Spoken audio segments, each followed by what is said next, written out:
Masih bersama saya Budiman Tanrujo di Satu Meja The Forum. Ke Bung Hersaki Mahendra Putra. Bung Saki, jadi kalau membaca arus bawah dari Partai Demokrat, Demokrat ini cenderung akan membangun koalisi dengan partai-partai yang sudah di atas atau ke partai-partai menengah sih kira-kira? Bung Zaki? Bung Zaki? Oke, kelihatannya freeze ya. Bung Willy? Jadi persisnya ini apa tadi? Kalau lihat baca simulasi tadi ya, kira-kira nih partai koalisi yang akan maju ini ada 3 calon ya kira-kira ya nanti ya. Kalau dalam perkiraan Bung Willy dari Nasdem.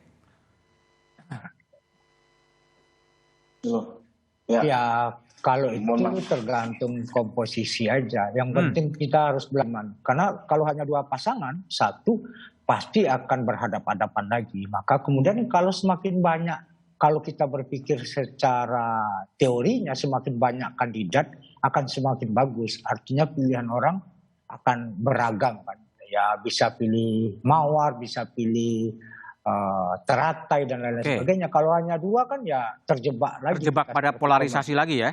Ya, nah Nasdem sebenarnya dalam Rakernas nanti agenda besarnya selain pengumuman 3 nama juga kemudian membedah tentang politik identitas dan politik kebencian. Jadi kalau kita ingat pidato Bung Karno 1 Juni itu, yang pertama itu kan Bung Karno mempropos kebangsaan yang satu. Kebangsaan kita itu kan belum jadi. Ya. Nah proses itu kita sekarang tergerus, tercabik-cabik dengan identitas. Nah sebenarnya identitas sebuah hal yang wajar saja, cuma yang sekarang berkembang juga beririsan dengan politik kebencian yang kemudian menjadi problem kita. Jadi kami di dalam Rakernas nanti membahas ini apa menjadi antitesanya, termasuk kemudian ada program rekonsiliasi nasional. Jangan kemudian kita terus memakan gorengan politik ya. Program rekonsiliasi nasional ya?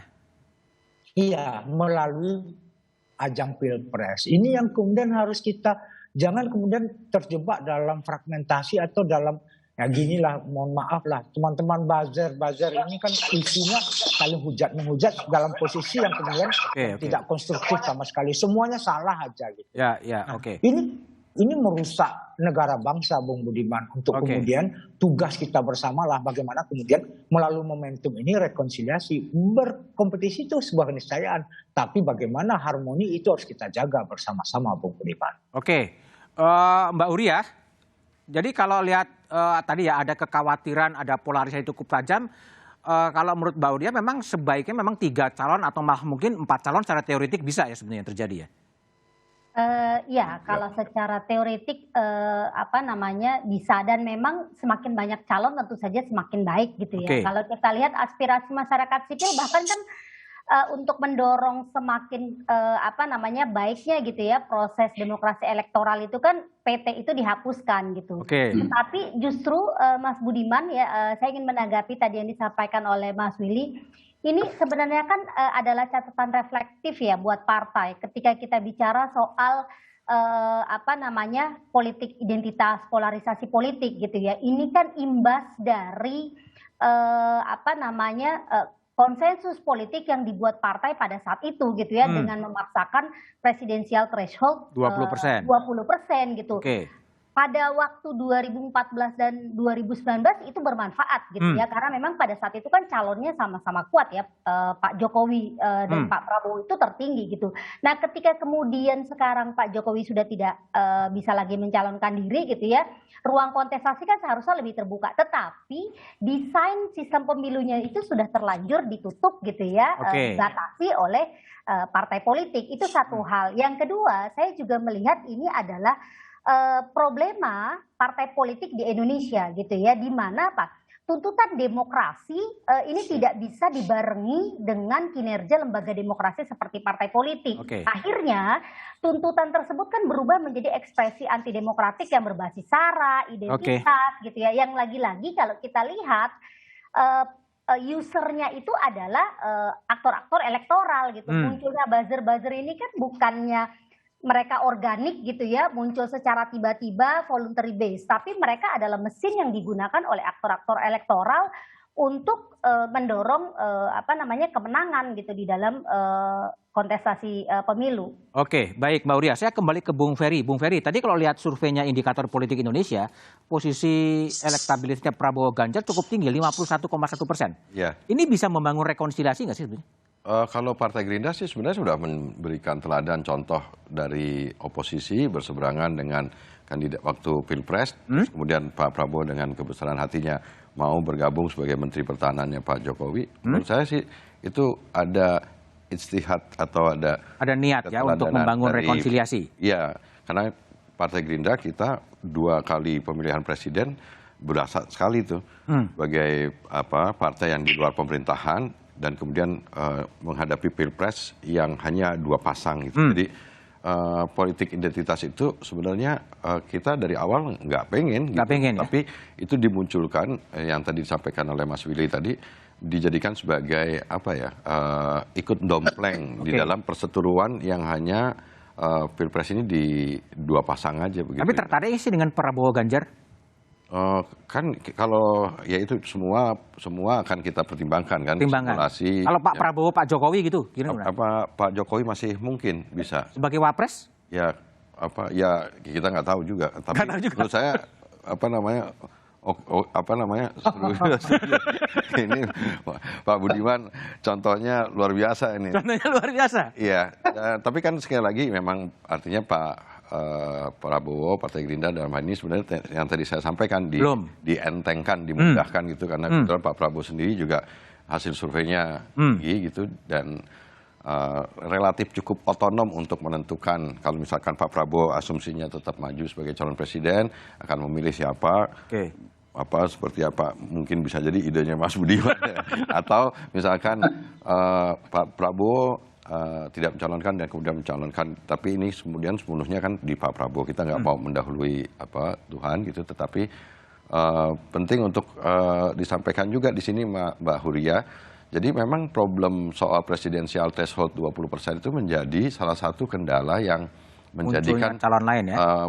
Pasangan itu menjadi sangat terbatas, apalagi cuma 2 pasang gitu. Dan saya merasakan sekali dan oleh karena itu saya atas nama pribadi kemarin saya langsung sendiri datang ke Mahkamah Konstitusi untuk mengajukan soal PT 0 ya? penghilangan presidensial threshold, tetapi ditolak oleh Mahkamah Konstitusi. Jadi sebenarnya kita sudah berikhtiar untuk seperti yang tadi diinginkan oleh Mbak Uria, tapi keputusannya di Mahkamah Konstitusi seperti itu. Jadi kita ya akhirnya kembali kepada realitas bahwa kemungkinan kita akan menghadapi pemilihan presiden dengan PT presidential threshold 20% dan itu, tapi kalau bisa pengalaman 2 kali pemilihan presiden 2 pasang itu memang kemudian terlalu keras. Terlalu gitu keras ya. Dan meskipun kalau second round terjadi juga ya. Iya, tapi itu kan prosesnya lain. Tetapi kalau dari sejak awal sudah terjadi perseteruan 2 kubu yang kontras begitu, itu akan melahirkan itu. Oke, Bung Hersaki, jadi kalau Partai Demokrat ya kira-kira itu akan mengarah kepada bangunan bergabung dengan partai-partai besar atau membangun koalisi sendiri, Bung Jeki? Ya, begini Pak Budiman, kalau Demokrat sendiri sebenarnya kami fokusnya saat ini adalah bagaimana kita bisa membangun koalisi ya, yang tadi memperjuangkan kepentingan rakyat karena sesuai yang kami dapati nih di lapangan.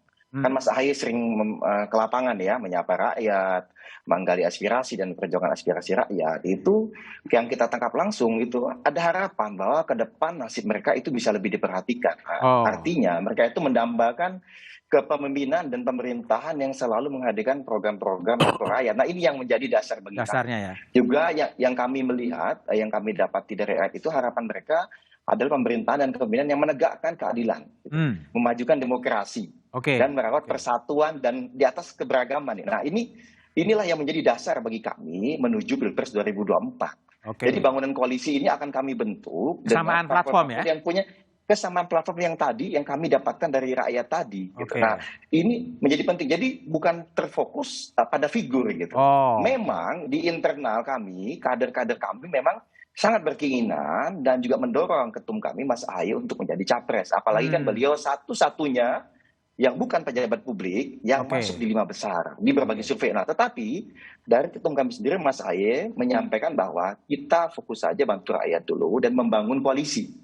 Nah, nantilah calon itu, figur itu akan ditentukan nanti setelah terbangun koalisi dengan kesamaan platform tadi dan dilihat mana nih sosok yang paling pas untuk memperjuangkan platform ini gitu. Untuk menjalankan platform ini untuk rakyat nanti di 2024. Jadi kalau menurut kami diprediksi bangunan koalisi ini kemungkinan di 2023 lah. 2023 ya? Gitu. Setelah verifikasi partai politik selesai nantinya. Baik. Gitu. Karena Bung Aceh, kalau Bung Aceh ini tadi kan kalau Demokrat kan berbasiskan kepada kesamaan platform ya. Meskipun platform partai-partai itu sama-sama aja sebetulnya, beti-beti lah, beda-beda tipis. Tapi kalau Golkar sebenarnya acuannya pada figur atau pada apa sebetulnya untuk membangun koalisi ke depan itu? Dua-duanya penting. Ya, kita punya visi besar, tetapi kalau tidak mampu menjalankannya dengan baik-baiknya, tentu visi besar tersebut tidak akan bisa dijalankan dengan baik. Kalau tidak, kita menemukan atau dijalankan oleh figur yang tepat. Kami melihat bahwa kenapa Partai Golkar secara resmi mengusung Pak Erlangga, karena memang ini adalah kebutuhan objektif yang kita hadapi saat ini, apalagi di tengah pandemi COVID-19, ya, yang kita dalam 2 tahun terakhir ini mengalami pelambatan ekonomi akibat dari pandemi COVID-19 yang dialami di seluruh dunia. Namun di bawah koordinasi Menteri Perekonomian Pak Erlangga, ya kita mampu sekarang ini ekonomi kita mulai tumbuh menjadi 5,01%. Itu artinya apa? Artinya bahwa bagi kami figur Pak Erlangga menjadi sangat penting di saat memang saat ini bangsa kita memang membutuhkan figur-figur yang mampu untuk membawa Indonesia ini agar cepat di dalam konteks pemulihan ekonomi nasional. Bagi selama ini menurut kami melakukan analisis sebagai ketua penanganan pemulihan ekonomi dan percepatan pengendalian COVID-19, apa yang dilakukan oleh Pak Erlangga tentu ini menjadi selling point penting bagi kami bahwa memang secara teknokratis ya beliau memang menurut kami layak untuk menjadi calon presiden di tahun 2024. Gitu. Jadi itu objektif. Ya, jadi pertanyaan kemudian adalah pengalaman 2019 itu pengalaman yang sangat keras, tapi bagaimana menghindarkan 2024 agar lebih tensinya lebih rendah, tapi jawabannya setelah jeda berikut ini.